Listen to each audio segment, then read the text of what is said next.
how to insert element at front, one of the operation of DQ. So here we'll see rear. So first element is inserted from the rear end of the queue. So as the name itself tells us that insertion should be done from rear end. Now check if the queue is full. So how to write this condition? So first void insert at rear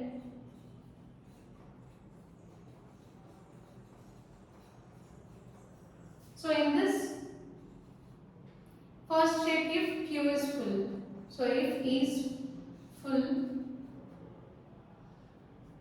okay, if is full, then system.out.print overflow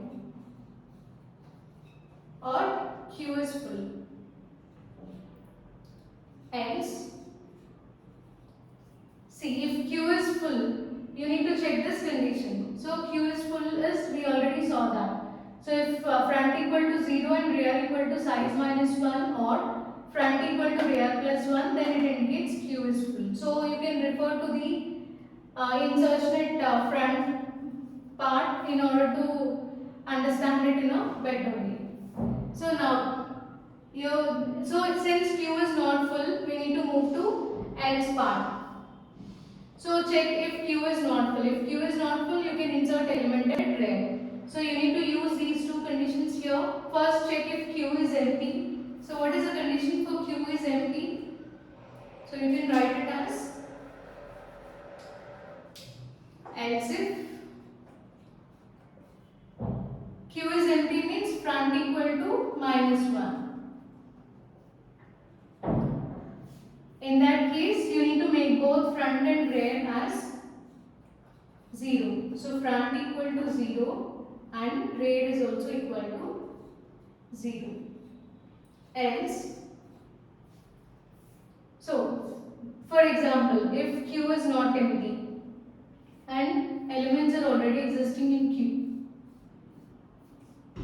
So 2, 3, 4 and here it is 7. So your rear is at this part and front is here.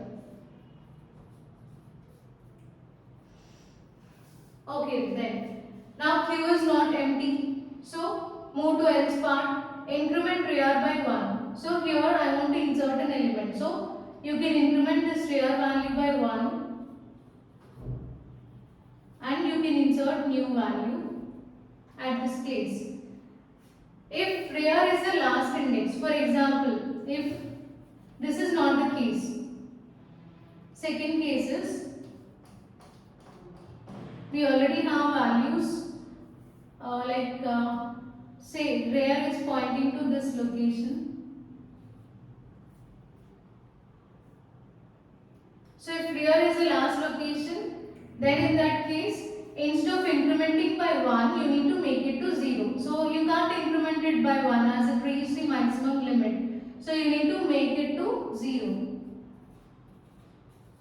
So now rear should point to location 0 and insert element there. So we'll check that. So how to write this condition? If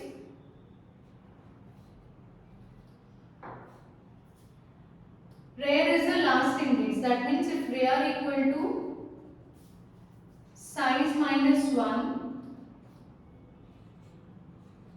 then reinitialize it to 0.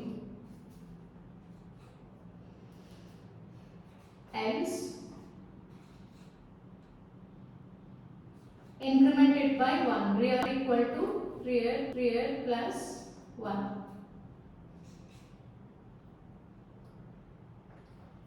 And then you can insert element. So element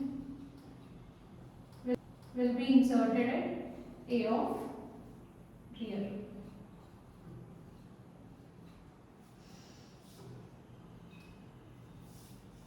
Okay. So the first task is check if queue is full using this, and these are the conditions for is queue is full conditions. And then if queue is not full, then check whether queue is empty. So if your queue is not empty, queue is empty condition is if front equal to minus 1 then both front and rear should point to location 0. As Q is not full here, move to else condition and check if rear is the last index. So rear is the last index, that can be represented as rear equal to size minus 1. So if rear is the last index, then you need to, instead of incrementing it by 1, we can't increment it by 1, so you need to make it to 0. So rear now points to location 0.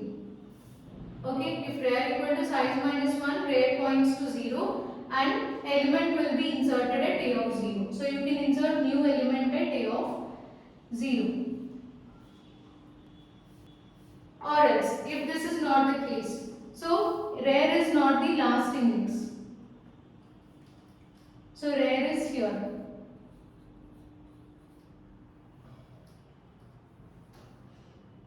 And there is no element. So in that case, if rear is not equal to size minus 1 there, then you need to increment rear by 1 and you can add value at this location. So rear equal to rear plus 1 and you can insert element at location a of 4. So here I inserted that element. So this is how we can insert any value at rear.